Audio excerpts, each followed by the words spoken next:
Good evening, viewers. I am Alana Nadir with the HGP's Nightly News Week in Review.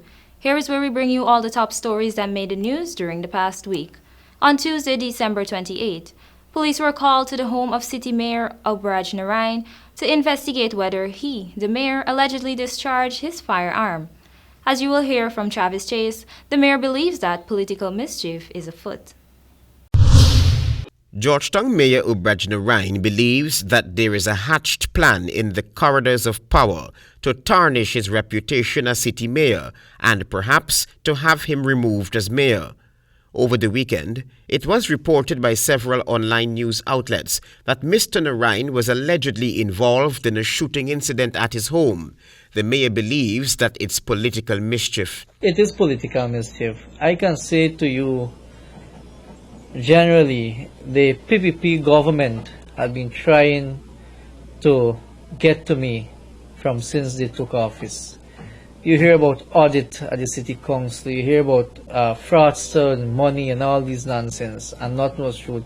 Police from the Betafawakting police station reportedly received an anonymous phone call that Mayor Narain allegedly shot at his wife during an altercation. He was then taken to the Betafawakting police station and released on station bail pending the investigation. Now you're targeting myself and my personal life, my family, and that is what is happening at this current time. Are you fearful? I'm not fearful of anything because I have done nothing wrong, but I'm fear for my wife and my two kids. Mr. Narain's hands were swabbed for gunpowder residue, and his firearm has been lodged as part of the probe. Mr. Narain's wife, as we are told, already told police that the allegation is false and malicious. You're telling us today, Mr. Mayor, that you did not discharge... No, I did not discharge any wrongs. Up to the time of this report, the police provided no details on the allegation against the mayor. Are you afraid that the tests they ran for gunpowder residue transfer positive? Well, I have fear nothing. I never discharge any wrongs, and if that's be the case, probably they will have their people do their own thing. Travis Chase, HGP Nightly News. Still on news from Tuesday, from repeated flooding to leaky roofs to a significant decline in sales, border market vendors say the year 2021 has been rough for them. The news team visited the municipal market on Tuesday and filed this report. Here is more. Border Market, which is located between Regent and Robb Streets in Border, Georgetown, was the destination of Nightly News on Tuesday when they sought to hear from vendors about how the year 2021 has been to them thus far. Despite the ongoing COVID-19 pandemic, which began in Guyana during March of 2020, it wasn't something the vendors felt was a major threat to business this year. Flooding and decrease in sales were the major problems faced by the vendors who spoke to Nightly News. Trini, who owns a grocery store, lamented that sales continue to see a significant decrease each year as things continue to get harder and harder in the country and new businesses are being established. Well, every year it's getting more worse, but you got a business opening all about, Other vendors reported losses and a marked decrease in sales due to heavy rainfall, poor drainage systems, and faulty roof of the market. I'm fed up with this flooding of this market. Yeah. How has it affected your business? When the place is flooded, nobody coming to buy any market. Look and see what's going on up here yesterday. Water come now, wet up everything in the shop. Nobody give satisfaction to give you. Nobody can tell you anything. This is not today this happening. 2020 was a much better year than 2021 for Rolf Franklin's meat business. Despite the downturn in sales this year, he is still thankful. Well, not too bad, just still bad weather and rain, but sale was reasonable. To me last year was better. Better sales. Fish vendor Brian Brown has had a quiet but good year. Still, he believes there is room for improvement in the drainage and road systems around the country to help avoid flooding. We got to look about drainage and the roads. The roads little up and down through to the water system. Another vendor, who gave his name as Wendell, says his year was peaceful as he upheld the faith and continued being thankful for what he has. Everything just go normal as we trust in God as the Father provided. It just does. And though 2020 started rough, it took a positive turn for a seafood vendor, Kenneth, who is grateful to God for the blooming success of his business. You know, my sales to me, my business is prospering, thank God, because it's going beautiful for me. I thank God for it. Reporting for HGP Nightly News, Alana Nadir. Stay tuned to find out what else made the news during the week, just after the break. Interested in honoring or paying tribute to a loved one, or just making a loved one feel special? HGP TV offers you all that and more. Air your birthday greetings, death announcements, and wedding anniversaries on HGP TV today. HGP TV offers affordable prices, convenience, and great services. Pick up the phone now and call us on 220-3660 or email us at sales@hgptv.com. This is the HGP Nightly News' Week in Review. On Wednesday, Minister of Natural Resources Vikram Bharat revealed that the government has agreed to support 10 out of the 14 proposed amendments to the local content bill, which was dictated by the opposition APNU-AFC party. Kendall Richmond reports. We went ahead to table 10 of the 14 amendments proposed by the opposition. 10 of the 14 amendments proposed by the opposition. That we table it. We have the amendments here that you propose that we accept. The announcement was made by Minister Vikram Bharat during the 34th sitting of the National Assembly as he opened the debate on the Local Content Bill number 21 of 2021. The Local Content Bill was tabled in the National Assembly on December 16, and according to Minister Bharat, in whose name it was tabled, the Local Content Bill 2021 represents the principal vehicle through which Guyana seeks to negotiate a trade-off between investors engaged in the petroleum sector and Guyanese nationals and Guyanese companies involved in the petroleum sector. While the minister reiterated to the House the benefits that Guyanese will reap through the passage of the bill, he acknowledged that the receipt of 14 amendments to the bill from the opposition party on Tuesday resulted in the government planning a meeting for Wednesday morning with the opposition to discuss the recommendations. However, the meeting was called off since the opposition party's leader, Joseph Harman, was absent. Despite this, Bharat conveyed that the government still decided to support 10 of the recommendations. So speaking about the Interagency Advisory Committee, Mr. Speaker, there was a recommendation that we should have a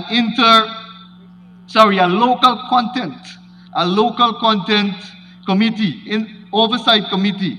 So we are saying, Mr. Speaker, that we agree, but we will call it the Local Content Advisory Committee. On that same committee, a number of agencies were proposed. A number of agencies were proposed to be on that committee. We said, yes, we don't have a problem with the National Tashau Council. We don't have a problem with the Guyana Bar Association. We don't have a problem with a representative from the local petroleum organization. And we don't have a problem with the parliamentary opposition representative either. Further, the opposition proposed that this committee shall consist of no less than 7 members appointed by the president, and that the president must also appoint a vice chairperson and a chairperson of the committee from among the members. This request was also accepted by the government. More so, it was also agreed that the local content secretariat must publish the local content register, which must be updated quarterly. However, while the government agreed to the 10 amendments, the other 4 were seen as impossible to agree to. For example, the opposition's view that a Guyanese citizen as defined by the bill should only mean Guyanese by birth. Unfortunately, there were a few that we could not agree with. For example, a citizen should only be by birth. Now we can't go against the Constitution in agreeing to that. According to the bill, Guyanese national means a citizen of Guyana. The minister contended that it would be unfair to exclude persons who are Guyanese by naturalization or otherwise. While acknowledging that local content is a new phenomenon for Guyana, Bharat conveyed that it would not be a hard task to change the bill once it is passed. As such, he committed to making changes to the law, which includes changes to the schedule based on the country's capacity. The local content bill, once passed, will represent an important feat for Guyana as it seeks to guarantee increased retention of the economic benefits in Guyana, while simultaneously allowing for there to be an upsurge in the number, competencies, and capabilities of Guyanese nationals and companies participating in the petroleum sector. For the HGP Nightly News, Kendall Richmond. as investigations continue into the discovery of the skeletal remains at Lot 106 Dr. Miller Street, Triumph, East Coast Demerara home on Christmas Day. Police said on Wednesday that they are preparing to analyze DNA samples from the remains. Joel Vogt has the details. According to the senior superintendent, since the discovery of the skeletal remains, the Guyana Police Force has been probing the incident but has not yet been able to definitively ascertain the identity of the body or the cause of death. On Christmas Day, police on the east coast of Demerara, Division 4C, said they were investigating the discovery of the skeletal remains suspected to be that of Danmati Paul Diopol, a 57-year-old female of East Indian descent, on the lower flats of the two-story house. He added that the relatives have not yet visited the police station concerning the incident. Based on police reports, at around 13 hours on Saturday, the woman's brother-in-law, Campton Dial, a 63-year-old businessman of Eccles, visited a residence and reportedly called out to her several times but got no answer. He then summoned the Guyana Police Force. Diopol reportedly resided alone in a two-story wooden house and would normally secure her home and remain isolated from her family members and friends. Thus far, nothing is known about the woman's health since she would not visit any health institution. When contacted on Wednesday for an update on the case, Commander Parshram would only relate that investigations are ongoing. The investigation is still ongoing. When Nightly News visited the area on Tuesday, a neighbor on the western side of the home where the skeletal remains were found told this newscaster off camera that Diopol was a shut-in and family members rarely visited her. The neighbors claimed that she was only known to ignore the calls of persons checking on her well-being. The neighbor added that she was last seen alive in early December. Investigations are still ongoing. Reporting for DHGP Nightly News, Joel Vogt. Stay with us. More news covered during the week is up next. Interested in honoring or paying tribute to a loved one, or just making a loved one feel special? HGP TV offers you all that and more. Air your birthday greetings, death announcements, and wedding anniversaries on HGP TV today. HGP TV offers affordable prices, convenience, and great services. Pick up the phone now and call us on 220-3660 or email us at sales@hgptv.com. Thanks for staying with us. Now for news covered on Thursday. The 34th sitting of the National Assembly on Wednesday saw the passing of two important bills, the Local Content Bill and the highly controversial Natural Resource Fund Bill. However, while the Local Content Bill was peacefully passed, the passing of the controversial Natural Resource Bill was not without blowing of whistles, loud disorderly chants, banging on tables, and attempt to grab the Speaker's mace. It was total pandemonium. Kendall Richmond has the details. The historic Local Content Bill number 21 of 2021 was passed by the National Assembly after 6 hours of debate on Wednesday and has now paved the way for the provision of more opportunities for Guyanese nationals and companies in the petroleum sector. What was most surprising on the passing of this bill is that it includes a whopping 10 amendments which were proposed by the APNU AFC. But while the passing of the Local Content Bill was somewhat done in a mannerly fashion, when it was time to pass the Natural Resource Fund Bill number 20 of 2021, the atmosphere of the National Assembly shifted from political debating to unruly protest action and literal pandemonium. Wax lyrically on the important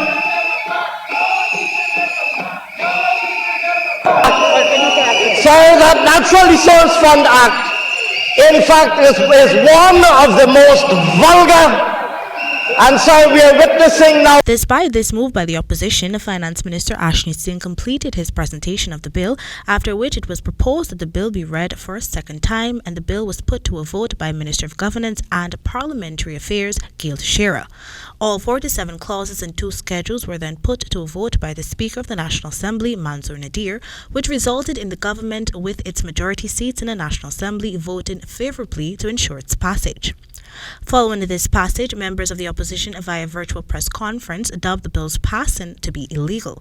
According to Member of Parliament Rosdell Ford, the bill was passed in the absence of the symbolic mace. Secondly, the standing orders state that a member of the National Assembly must be in his or her seat to vote in the National Assembly. Most of the government MPs and members of Parliament were out of their seats, especially the Prime Minister, who was on his feet, waving it is clear that there was no legal vote carried tonight in the National Assembly. The mace in Parliament is a symbol of royalty, authority, and without it, neither house can meet or pass laws. On Wednesday evening, the mace had to be protected by an officer of Parliament after opposition members could be seen attempting to remove it. PNC leader Aubrey Norton, who also weighed in on the matter, claimed that the Speaker and the government violated the standing orders. Norton went further to defend the actions of the members of Parliament. Now, I want to congratulate our members of Parliament. Many of them are young, but they've shown that they are prepared to stand up for the people of this country. I know some people will try to say it is hooliganism, but when people are representing the right of the people, no measure that they take can be considered hooliganism. But while the opposition remains firm in its stance that Bill number 20 is illegitimate, the government is adamant that the passage of it was legal. A statement from the government of Guyana noted that at the time when the vote was called, every member of the government side of the House was seated and voted for the passage of the bill. The mace was also in place at the time when the question was put to the House and the vote taken. A call was made for the APNU-AFC coalition and the rest of the opposition members of Parliament to examine the video footage and other recordings of the events in the National Assembly that proved that the Natural Resources Fund bill was lawfully passed and is now binding and legal. The indoor protest against the passing of the bill by the opposition members of the House on Wednesday evening was a continuation to the protest action that was staged during the day. The protesters, which included opposition members, were calling for the bill to be sent to a special select committee for further scrutiny. But despite those efforts, the bill was passed and awaits the official assent of President Irfan Ali. The Natural Resource Fund was assented in January 2019 by former President David Granger after its passage in September 2018 and provided for the establishment of a fund to manage natural resource wealth in an effective and efficient manner. However, since the bill's passing, it has remained under scrutiny by the PPPC party members such as Vice President Barry Jagdeo, who deemed the bill to be weak and impossible to operationalize. For the HGP Nightly News, Kendall Richmond. Punishment will befall those opposition members of Parliament who attacked the authority of the National Assembly symbolized by the mace on Wednesday, despite the commotion over the passage of the Natural Resource Fund bill. Speaker of the National Assembly, Manzoor Nadir, has made it pellucid that the bill has been passed constitutionally. Tamika Rodney tells us more. Condemnations poured in on Thursday from Speaker of the National Assembly, Manzoor Nadir, who described the behavior of the opposition side of the House as a terrorist-like mechanism against staff of the National Assembly. The commotion climaxed when a number of APNU-AFC members of Parliament in the height of protesting grabbed the Speaker's silver mace from the chamber in an attempt to impede the ongoing debate over the Natural Resource Fund bill. The mace symbolizes royal authority, and without it, Parliament cannot meet or pass law. It usually lies on a table with the head pointing to the government side when Parliament is in session. The Parliament of Guyana, like several other countries, possesses two maces. According to Nadir, the second mace was used on Wednesday evening to approve the bill. The bill was passed lawfully, legally last evening in the National Assembly. Another key ingredient in the successful passage of the bill was quorum. The Speaker maintains that the majority of members of Parliament from the government benches were seated before voting commenced. Nadir further indicated that during the commotion, a member of Parliament unplugged controls at the Arthur Chang Conference Center, thereby interrupting the live feed during the Speaker's proclamation. He said they too will face punishment. When asked what repercussions are likely to follow such misconduct, the Speaker had this to say. And we have the history of one person touching the mace who was suspended from speaking. So there are a number of remedies that we could consider. At this stage, I'm not prepared to say which particular one or which combination of remedies we can implement. The opposition APNU-AFC had strongly opposed the amendment by the government of the Natural Resource Fund bill, citing that more consultations are needed. The opposition APNU-AFC had strongly opposed the amendment by the government of the Natural Resource Fund bill, citing that more consultations are needed. The opposition was pushing for the bill to be sent to a Parliamentary Special Select Committee for further examination, but those on the government's side maintained that was not necessary. The Georgetown Chamber of Commerce and Industry has also joined the Speaker in condemning the latest actions by the opposition members of Parliament and has called on the Speaker to ensure that those responsible for the breakdown of order be dealt with condignly and with great alacrity. The Chamber has also reiterated its support for the local content legislation and the Natural Resources Fund, both instruments which they say have potential to bolster benefits to the Guyanese people. Tamika Rodney reporting for the HGP Nightly News. 58-year-old Leona Walton Barton, mother of Garfield Newton, who was brutally gunned down on Christmas Eve night in Albaistown, Georgetown, is crying out to every relevant authority for justice to be served and is strongly appealing for the young boys to have a change of heart when attempting to commit criminal activities. Joel Vogt has the details. 39-year-old Garfield Newton of Lot 554 Mandela Avenue, a father of an 11-year-old son and head of the Black Ox Martial Arts Academy Ghana, met his demise after he was robbed and shot dead in Campbell Street, Albaistown, Georgetown at around 22 hours on Friday. Police reported that he was robbed of a silver handband, a gold chain and 2 gold finger rings, along with 1 Glock 9mm pistol and 2 magazines of 15 rounds each and a cell phone. According to the police, Newton went to a goldsmith at Campbell Street where he collected the jewelry which he had taken to clean. He then left walking on Campbell Street heading in a northern direction to a motor van GPP 7505 owned by the company he was employed with and was parked on Sussex Street, Albaistown. About 5 minutes later, the goldsmith was informed by a teenager that Newton was shot and lying on the street. As a result, the goldsmith went out and saw Newton lying motionless on his abdomen in the street with a gunshot wound to his chest. Newton's mother, 58-year-old Leona Walton Barton of Eccles East Bank, Demerara, while sharing her understanding of the motive of the shooting, related to Nightly News in an interview on Wednesday that she believes her son felt safe with the persons who were around him at the goldsmith and never thought that among them could have been his killers. My son was very comfortable with if not one, 2 persons that was standing there at the time of his exit trying to get in his vehicle. Barton added that her son, being trained in self-defense, would have been in high alert mood if he had suspected or seen his attacker. The grieving mother, who is still trying to come to grips with starting the new year without her eldest son, recalled that the worst possible call a mother could receive came for her from her children who reside in the United States just after 22 hours on Christmas Eve. I received the news from my children overseas. They told me that it was already posted on the news. Fighting tears, Barton said her now dead son, who was the only child residing in Guyana with her, had plans of spending Christmas Day with her. She dubbed this holiday period as dark, doubting that she would ever enjoy the season again in her lifetime. I don't even think I remember the word and the meaning of it. There's no Christmas. There was no Christmas. Highlighting that she's battling health problems, the grieving mother said her son's killers did her a grave injustice. Barton is also appealing for the Guyana police force to move swiftly in bringing about justice for his son's death.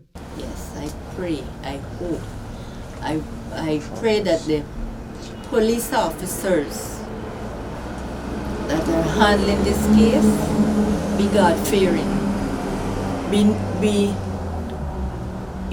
on the side of good over evil and do their diligence to bring justice for Garfield. Newton lived with his son and reputed wife at Lot 554 Mandela Avenue. He also taught martial arts for over 10 years and worked as a bodyguard at Bihari Group of Companies. Police on Tuesday issued a wanted bulletin for 18-year-old Kevin Carter of East Ramville squatting area, Georgetown, in relation to the murder of Newton and have arrested 2 other suspects. Reporting for the HGP 90 News, Joel Voot. And finally, even as international infectious disease experts are speculating that despite the latest emergence of the Omicron variant, COVID-19 will become endemic and be around for much longer than anticipated. Psychologist Will Campbell is providing pertinent tips on escapism from becoming overburdened by things pandemic. More in this report by Tamika Rodney. The COVID-19 epidemic, which is entering its second year locally in March 2022, continues to threaten human lives and mental capacity as the country consistently records new infections and fatalities each day. The restrictions, though now relaxed from what they were initially, still prohibits large social gatherings and some recreational activities, events that many have become fond of pre-COVID. In the last 21 months, Guyana has witnessed the rise and fall of new COVID-19 infections, hospitalizations, and deaths. Statistics have shown that more than 800 persons have died as a result of COVID-19 in this past year. Added to that, one of the world's most lethal COVID-19 variants, Delta, was confirmed in Guyana in 2021 and is still suspected to be circulating. The question that seems to be on everyone's mind is, when will COVID-19 end? No one has a definite answer to that question, but local health experts continue to advise the populace to maintain adherence to mask wearing and other protocols. But even as COVID-19 transitions from a pandemic to endemic, which simply means that the pandemic will not end with the virus disappearing, but that enough people will gain immune protection from vaccination and natural immunity to lessen transmission and related hospitalizations and deaths, psychologist Will Campbell is adamant that coping skills are pertinent for each person to effectively deal with what is on the horizon. Campbell, during an exclusive interview with Nightly News, noted that times have changed and fear and anxiety initially faced by persons in initial stages of the pandemic no longer exists. He pointed out that steps such as not allowing oneself to be overwhelmed by negative information on the news can help to prevent cycles that reinforce feelings of anxiety. Don't get too immersed in the negative. Surround yourself with positive people. Keep yourself healthy. Take a break when you need one. Protect yourself at all times. Those things are, those skills, if you will, are transferable to any difficult situation. So whatever, we should continue to do that. He warned that maintaining a heightened state of alertness to the pandemic and its affairs has the potential to weaken someone mentally and physically over time. Tamika Rodney reporting for the HGP Nightly News. And that has brought us to the end of the HGP Nightly News' Week in Review. I'm Alana Nadir. Thank you for joining and continue to stay safe.